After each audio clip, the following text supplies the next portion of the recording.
If this story moved you, leave a like and subscribe for more. My name is Sarah. I'm 24 years old, and I thought I knew who my sister really was until that weekend in March, when she blew $18,000 in 2 days and my parents called me overdramatic for trying to stop her. It started with a phone call on Friday evening. I was sitting in my cramped apartment in downtown Chicago, grading papers from my English tutoring sessions, when my phone buzzed. Lisa, my sister who's 2 years younger, sounded strangely excited on the other end. Her voice trembled with enthusiasm, but there was something else underneath that I couldn't immediately identify. She told me about this incredible weekend she had planned, a spontaneous trip to Las Vegas with her new friends from college, rich kids, she called them, who had invited her to some exclusive party at a penthouse suite. I felt that familiar knot forming in my stomach. Lisa had always been impulsive, but lately she seemed to have completely lost touch with reality. Ever since she started at that private university, our parents were sacrificing everything to pay for us. She'd been acting like money grew on trees. The irony wasn't lost on me that while I was working 3 jobs to support myself through graduate school, she was living it up on our parents' dime without a care in the world. But this Vegas trip felt different. There was something in her voice, a manic quality that scared me. When I asked her how she planned to pay for it, she laughed and said she'd figure it out. That laugh haunted me all weekend. It wasn't her usual, carefree giggle, but something hollow and desperate. I tried calling her Saturday morning, but her phone went straight to voicemail. Then again Saturday evening, nothing. By Sunday afternoon, I was pacing my apartment like a caged animal, checking my phone every few minutes. Finally, around 6 p.m., she called back. But this wasn't the excited girl from Friday night. Lisa was crying so hard I could barely understand her words. Between the sobs, I caught fragments that made my blood run cold. She'd lost money at the casino, a lot of money. Money she didn't have.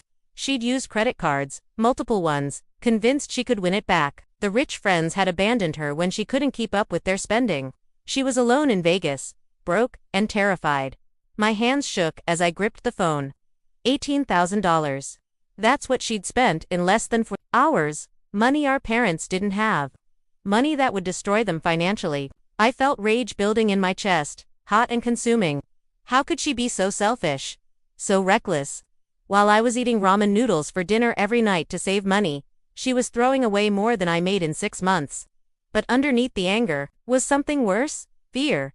Because I knew our parents. I knew they would move heaven and earth to help her, even if it meant losing everything they'd worked for. And I knew they'd expect me to understand, to support their decision. To be the responsible one who held the family together while Lisa fell apart.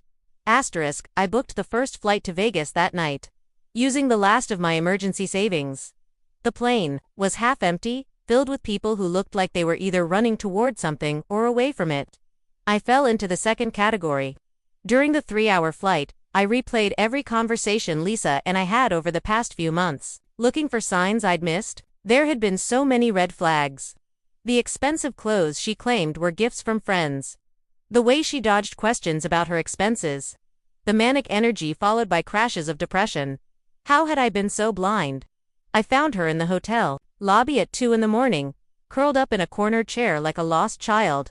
She looked smaller than I remembered, her designer dress wrinkled and stained, her makeup smeared across her face. When she saw me, she broke down completely.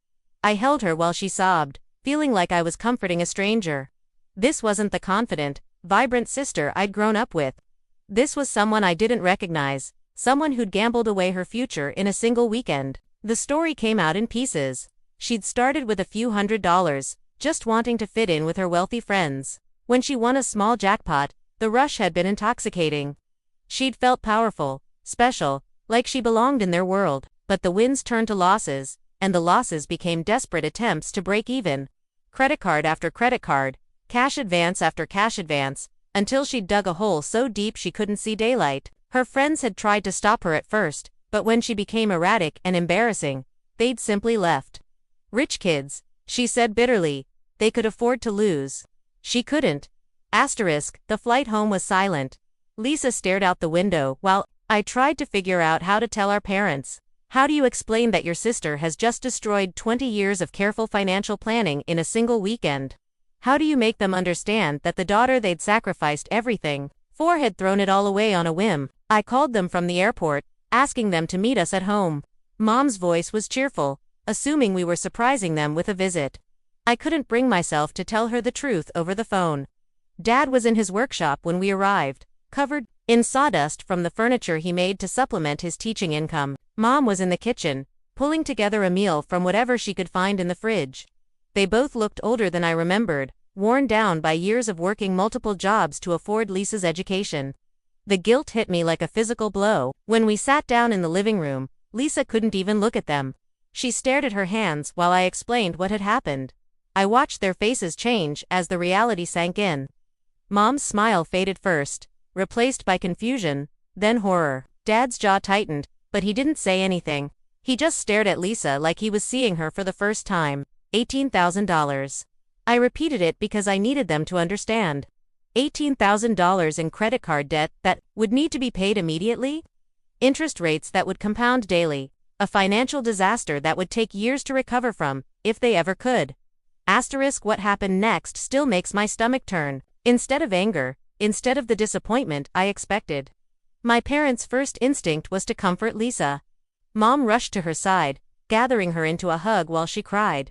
Dad knelt beside the chair, his weathered hands gentle on her shoulders. They murmured reassurances, told her it would be okay, that they'd figure it out together.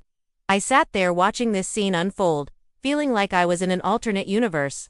This was their response. To comfort the person who'd just financially ruined them. I couldn't stay quiet. I asked how they planned to pay it back. Dad mentioned taking out a second mortgage on the house. Mom talked about cashing in their retirement savings.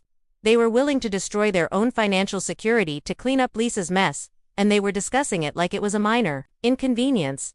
That's when I lost it. I pointed out that Lisa was 22 years old, not a child. That this wasn't an accident or a medical emergency, but a conscious choice to gamble away money she didn't have. That they'd already sacrificed their own dreams to pay for her expensive education. And now she was asking them to sacrifice their future too. The room went silent. Lisa looked up at me with wounded eyes, and I could see my parents' disappointment. In my reaction, Mom said quietly that family supports family, no matter what. Dad nodded, adding that Lisa had learned her lesson and needed their help, not judgment. I felt like I was taking crazy pills.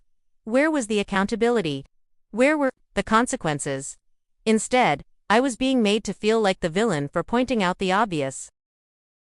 I left that night, driving back to Chicago in a blur of anger and disbelief.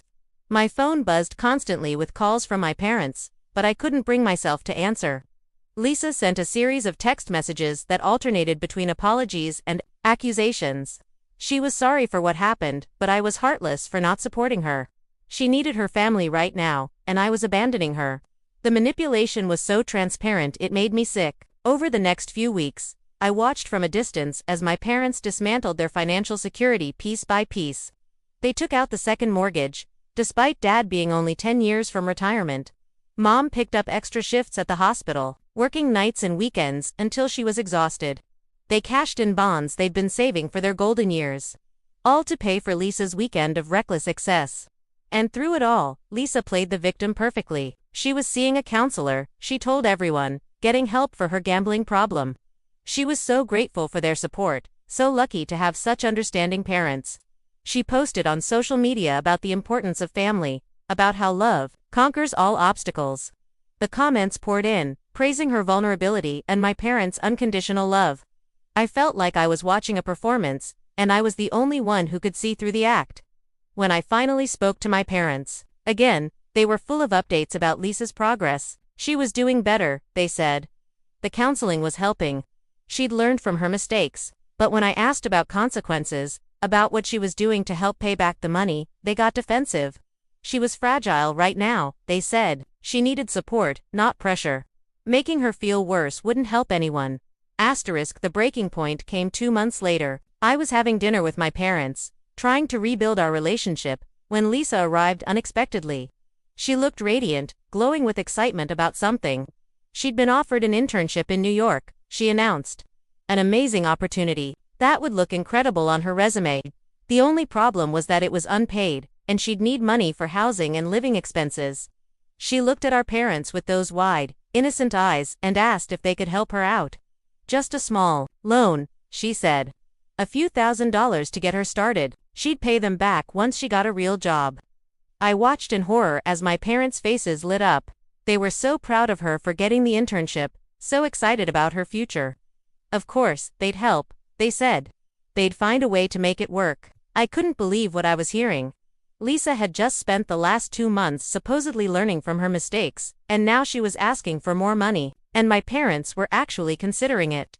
I asked them where this money would come from. They'd already mortgaged their future to pay for her gambling debts. Dad said they'd figure it out, maybe take out a personal loan. Mom mentioned that her sister might be able to help. They were willing to go into debt with family members to fund Lisa's unpaid internship. I looked at Lisa, waiting for her to say something, to acknowledge the burden she was placing on our parents, but she just smiled and thanked them, like their sacrifice was her due. That's when I realized this wasn't about gambling addiction or learning from mistakes. This was about a fundamental character flaw, a belief that the world owed her everything, and she owed nothing in return. I couldn't stay silent anymore. I asked Lisa point blank what she was contributing to this family besides taking. What was she doing to help pay back the $18,000 she'd cost them? How was she planning to support herself during this internship instead of relying on parents who were already struggling?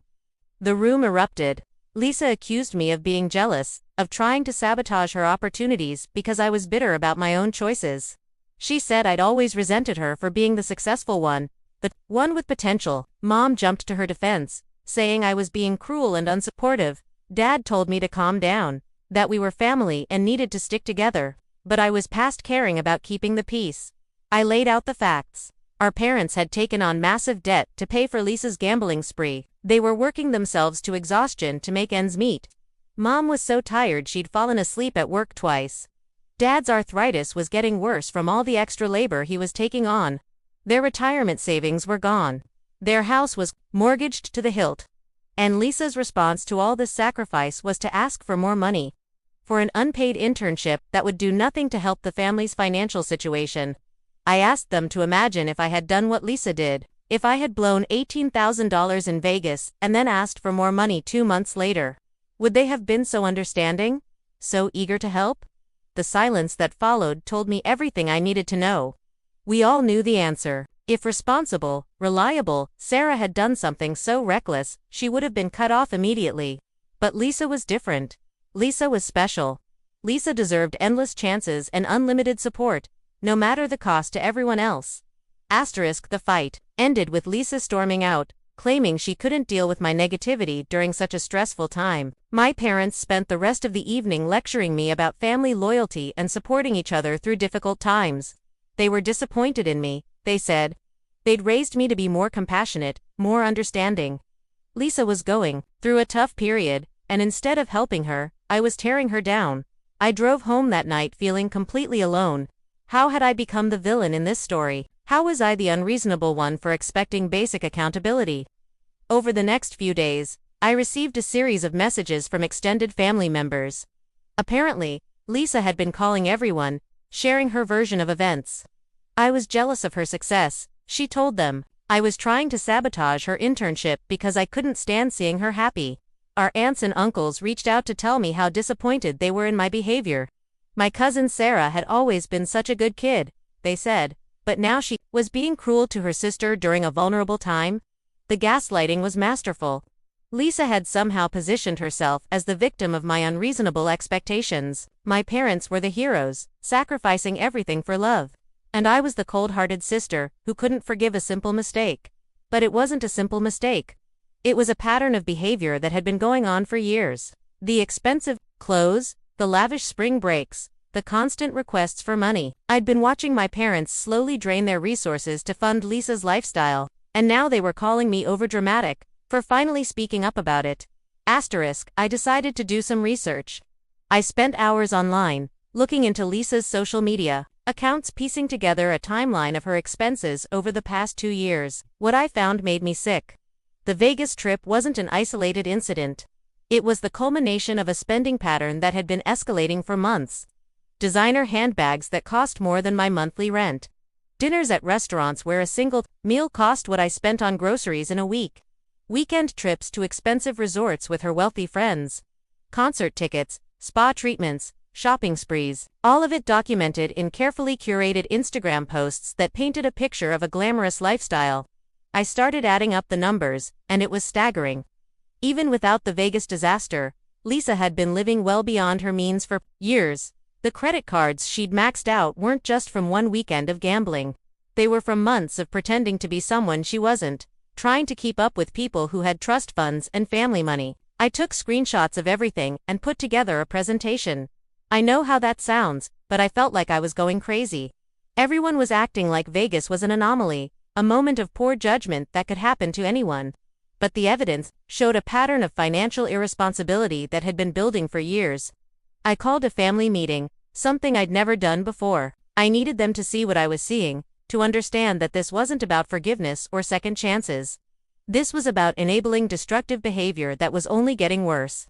My parents agreed to meet, probably hoping they could talk some sense into me. Lisa came too, reluctantly, complaining that she had better things to do than listen to me attack her again. I presented my findings methodically, like the teacher I was. Screenshots of purchases, credit card statements I'd helped my parents organize, a timeline of escalating expenses. I showed them that the $18,000 in Vegas was just the tip of the iceberg. Lisa had been living a lie for years, funding a lifestyle she couldn't afford while my parents worked themselves to death to support her. The room was silent as I went through each piece of evidence. Designer items that cost more than most people's car payments. Vacation photos from trips that would have taken me years to save for. Restaurant bills that exceeded my monthly budget, all funded by credit cards and money from my parents, who thought they were helping their daughter through college. When I finished, I looked at their faces. Dad was staring at the photos with a mixture of shock and hurt. Mom's eyes were filling with tears. And Lisa. Lisa was furious. She accused me of stalking her, of invading her privacy, of being obsessed with tearing her down. These were old photos, she said. Things from before she learned her lesson. I was dredging up the past to make her look bad. But the timestamps didn't lie. Some of these purchases were from the week before Vegas, others were from after she'd supposedly learned her lesson. The pattern was clear and undeniable. My parents sat in stunned silence as the truth sank in. This wasn't about gambling addiction, or a single bad decision. This was about a fundamental disconnect between Lisa's lifestyle and reality. She'd been living like a millionaire while my middle-class parents sacrificed everything to make her dreams possible, and when those dreams led to debt, she'd simply asked for more money to fund new dreams. The aftermath was swift and brutal. Lisa stood up, gathered her things, and announced that she was done with this family. We were toxic, she said, unsupportive and jealous. She'd find a way to make it on her own, since we clearly didn't believe in her. She stormed out, slamming the door behind her. My parents sat in the silence that followed, looking shell-shocked. For the first time since Vegas, they were seeing Lisa clearly. The evidence was overwhelming, undeniable. They couldn't explain it away or rationalize it. Their precious daughter had been manipulating them for years, using their love and guilt to fund a lifestyle that had ultimately led to financial ruin. Dad spoke first, his voice barely above a whisper. He asked how they'd missed it. How they'd been so blind to what was happening right in front of them. Mom was crying, mourning not just the money they'd lost, but the daughter they thought they knew. Over the next few weeks, Lisa tried everything to win them back. She called constantly, alternating between apologies and accusations. She showed up at the house, unannounced, trying to catch them in a moment of weakness. She sent flowers, cards, letters, explaining how much she loved them and how sorry she was for everything. But something had fundamentally changed. My parents had finally seen through the manipulation, and once you see it, you can't unsee it. They were still hurt, still struggling with the financial devastation she'd caused, but they were no longer willing to enable her behavior. The internship fell through when Lisa couldn't find anyone else to fund it. Her wealthy friends disappeared when she couldn't keep up with their lifestyle. For the first time in her life, Lisa was facing real consequences for her actions. 3 months later, Lisa called me. Not my parents, but me. She was living in a studio apartment across town, working part-time jobs to make ends meet. Her voice was different on the phone, smaller somehow. She asked if we could meet for coffee, and against my better judgment, I said yes. The woman who sat across from me at the coffee shop bore a little resemblance to the glamorous girl from the Instagram photos. Her hair was pulled back in a simple ponytail, no expensive highlights. She wore jeans and a basic sweater, no designer labels in sight. She looked tired, but somehow more real than she had in years. She apologized, really apologized, for the first time since everything had fallen apart. She didn't make excuses or try to minimize what she'd done. She acknowledged the pain she'd caused, the trust she'd broken, the years of manipulation and selfishness. She was in therapy, real therapy this time, not just the sessions she'd attended to appease my parents. She was learning about her behavior, patterns, about the entitlement and narcissism that had driven her choices. It wasn't easy to hear, but it felt genuine in a way her previous apologies hadn't. She asked about my parents, how they were doing. I told her the truth. Dad had taken on even more work to pay down the debt, and his health was suffering. Mom was working double shifts and barely sleeping. They'd had to cancel their planned anniversary trip, their first vacation in years. They were managing, but just barely. Lisa's face crumpled as I spoke. She was finally understanding the real cost of her actions, not just the dollar amount but the human toll. The years of sacrifice my parents had made, the dreams they'd deferred, the security they'd lost, all so she could play pretend in a world she didn't belong to.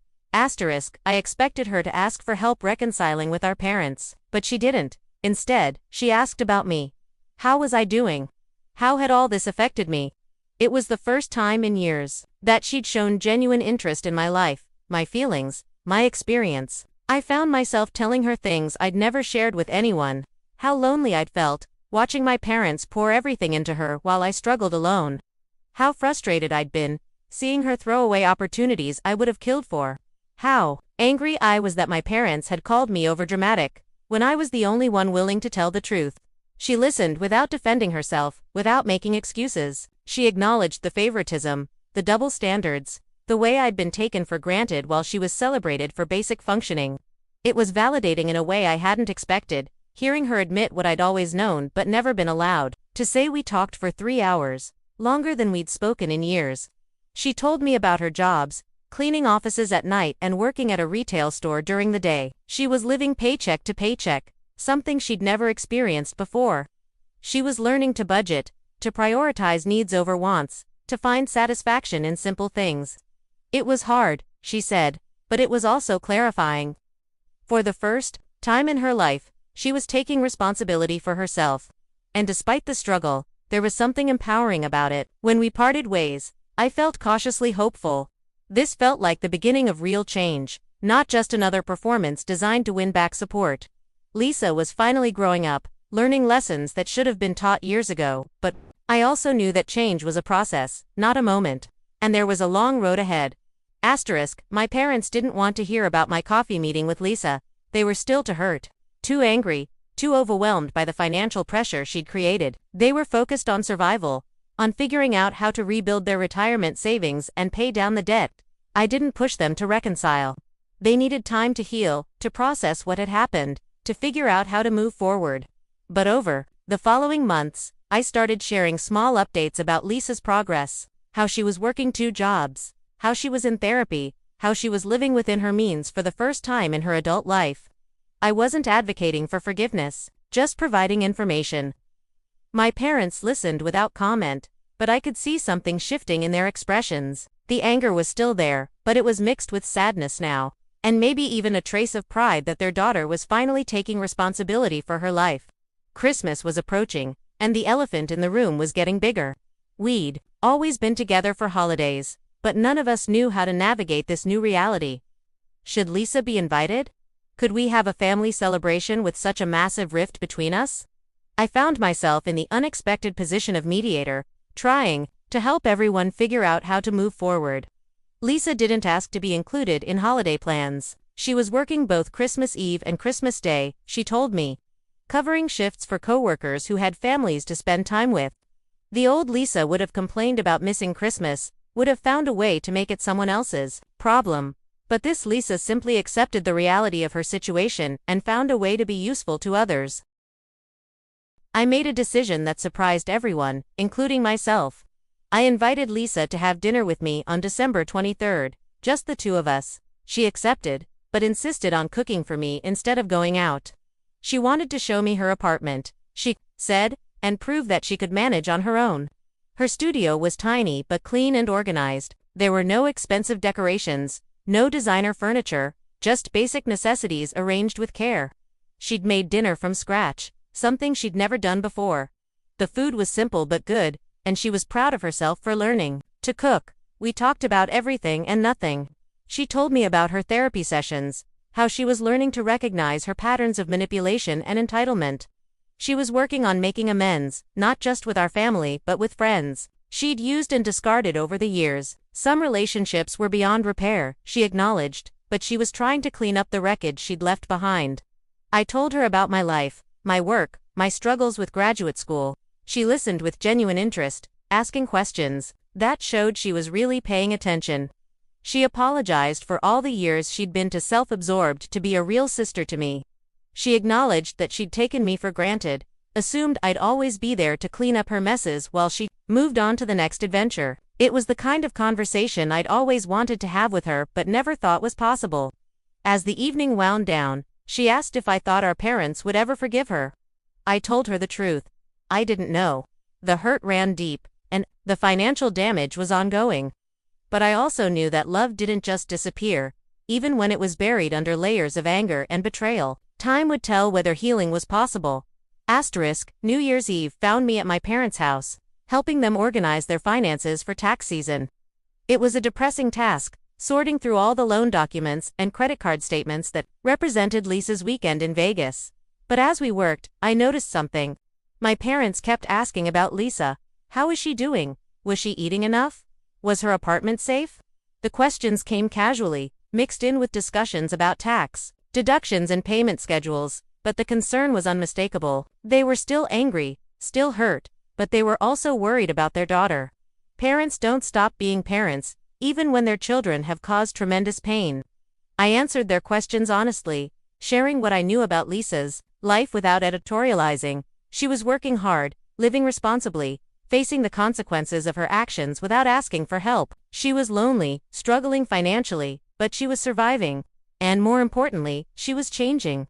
Dad was quiet for a long time after one of these updates. Then he said something that surprised me.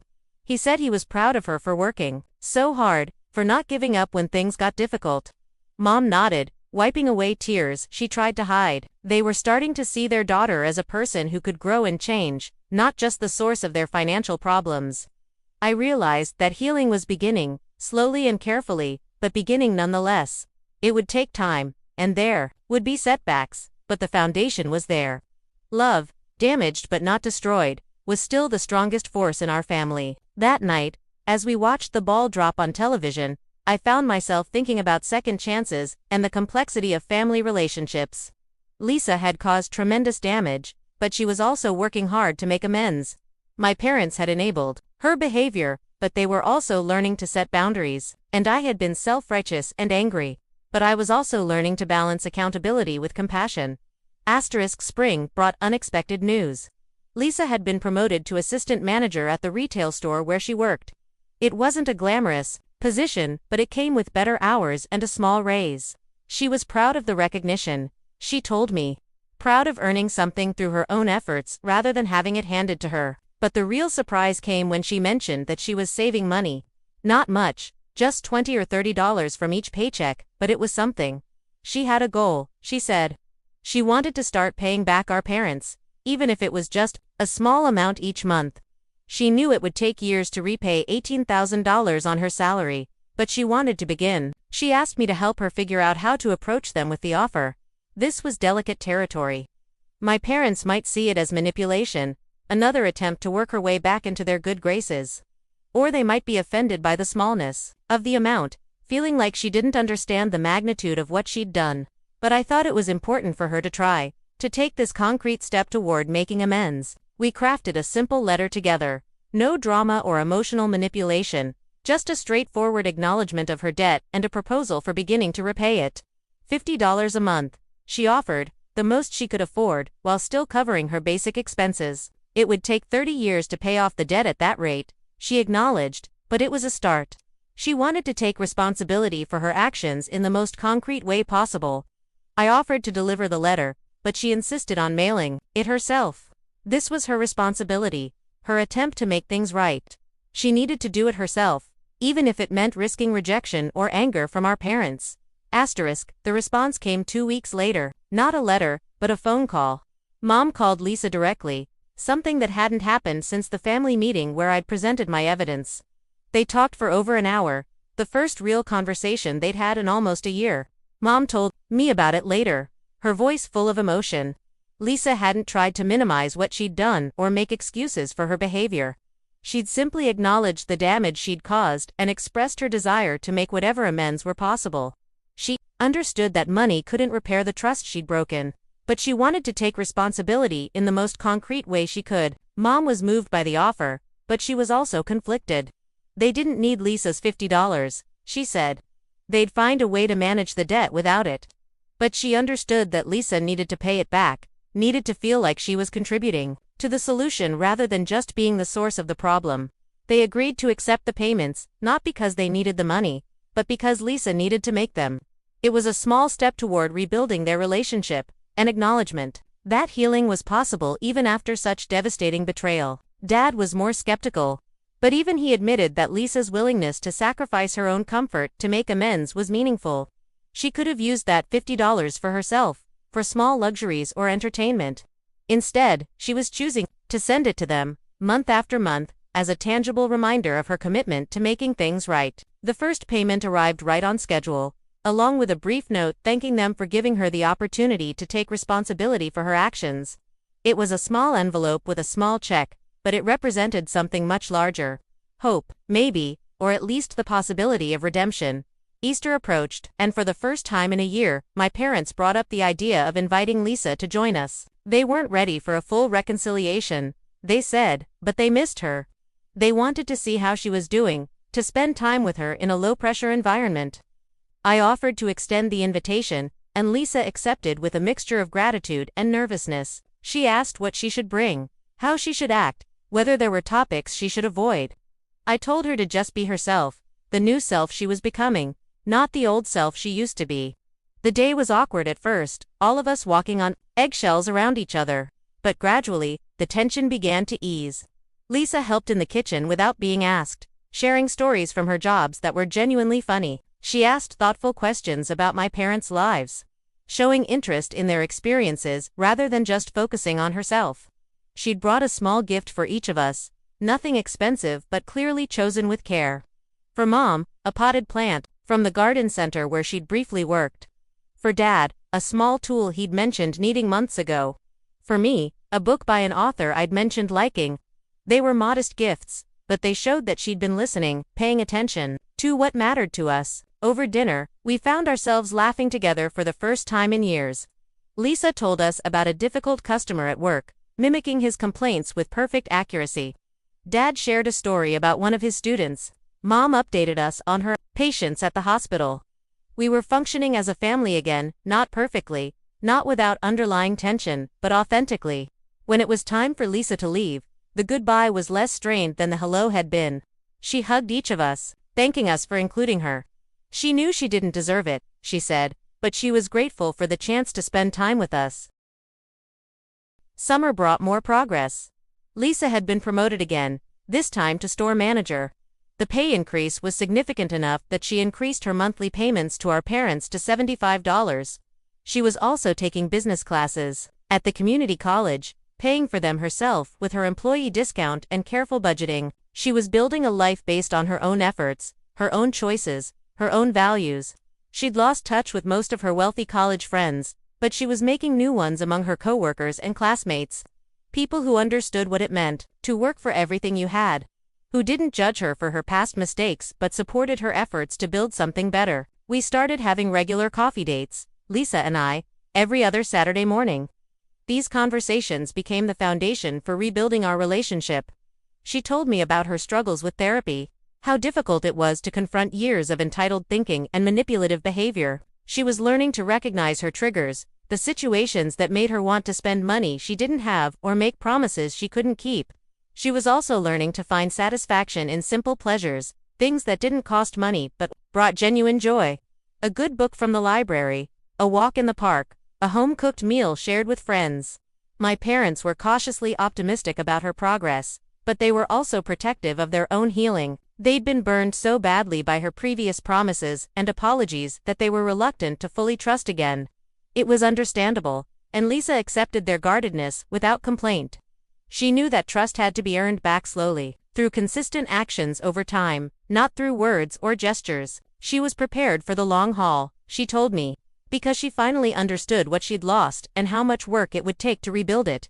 The first anniversary of Vegas passed quietly. Lisa marked it by writing a letter to herself, describing where she'd been a year ago and where she was now. She shared parts of it with me, and it was heartbreaking and hopeful at the same time. She wrote about the person she'd been, so desperate to fit in with people who didn't really care about her that she'd risked everything her family had worked for. She wrote about the moment she realized she'd lost everything, sitting alone in that hotel lobby at 2 in the morning. But she also wrote about the person she was becoming. Someone who found strength in honesty, who valued relationships over possessions, who understood that real security came from within, not from external validation. She'd been clean from gambling for a full year, attending Gamblers Anonymous meetings regularly and sponsoring a newcomer who reminded her of herself. She was learning that recovery wasn't just about stopping the destructive behavior. It was about building a completely different way of living. She'd paid back $900 to our parents by then, a tiny fraction of what she owed, but a meaningful demonstration of her commitment. She'd also started volunteering at a financial literacy program, helping other young people understand the dangers of credit card debt and overspending. It was a way of making amends to the broader community, she said, of turning her painful experience into something that might help others avoid the same mistakes. My parents attended one of her presentations, sitting in the back of the room and listening as she shared her story with a group of college students. They were proud of her courage in speaking publicly about her mistakes, her willingness to be vulnerable in service of helping others. It was the first time in years that they'd felt proud of Lisa rather than worried about her, or disappointed by her choices. By the second Christmas after Vegas, our family dynamics had shifted in ways none of us could have predicted. Lisa was a regular presence at family gatherings again, but the dynamics were healthier than they'd ever been. She no longer expected special treatment or assumed that her problems would be solved by others. She contributed to the family in ways, both large and small, helping with household tasks, remembering important dates, offering emotional support during difficult times. She'd become the sister I'd always wanted but never thought possible. My parents had learned to set boundaries they'd never maintained before. They loved Lisa deeply, but they no longer enabled her irresponsible behavior. When she faced challenges, they offered emotional support and advice, but not money. When she made mistakes, they provided love and encouragement, but not rescue. The relationship was more balanced, more honest, more sustainable than it had ever been. The financial damage from Vegas was still being repaired. My parents had paid off most of the credit card debt, but it had cost them years of retirement savings and would delay their retirement plans. Lisa's monthly payments helped, but they were mostly symbolic, a gesture of responsibility rather than a significant financial contribution. Still, those payments continued faithfully every month, proof of her commitment to making amends in whatever way she could. I found myself in a strange position, no longer the responsible one carrying the family's emotional weight. Lisa had grown up, my parents had learned to parent differently, and I was free to just be a daughter and sister rather than the family's emotional caretaker. It was liberating in ways I hadn't expected, allowing me to develop a more genuine relationship with all of them. We still had our challenges. Trust takes time to rebuild, and there were moments when old patterns threatened to resurface. But we'd all learned valuable lessons about accountability, forgiveness, and the difference between helping and enabling. 3 years after Vegas, Lisa called with news that surprised all of us. She'd been offered a management position with a retail chain, overseeing multiple stores in our region. The salary was substantial, more than double what she'd been making. Her first instinct, she told me, was to celebrate by buying something expensive, to reward herself for her hard work and success. But instead, she'd sat with the feeling, talked it through in therapy, and made a different choice. She wanted to use the increased income to accelerate her debt payments to our parents and to start building real savings for her future. She'd learned to find satisfaction in security rather than spending, in building something lasting rather than pursuing momentary pleasures. The promotion was the result of 3 years of consistent performance, of proving herself through actions, rather than promises. Her district manager had noticed her ability to connect with both customers and employees, her skill at solving problems and building teams. She'd become the kind of person others looked up to, a mentor to younger employees who were struggling with their own financial challenges.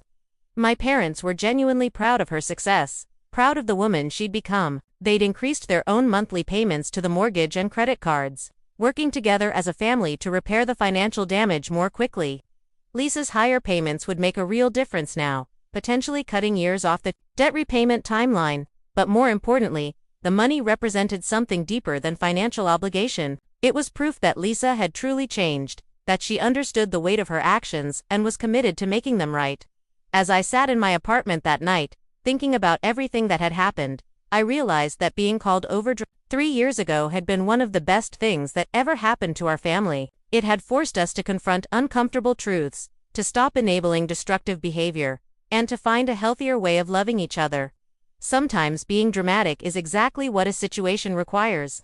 Sometimes someone has to be willing to tell the truth, even when it's painful, even when it makes them the villain in everyone else's story. I'd learned that real love sometimes looks like holding people accountable rather than making excuses for them.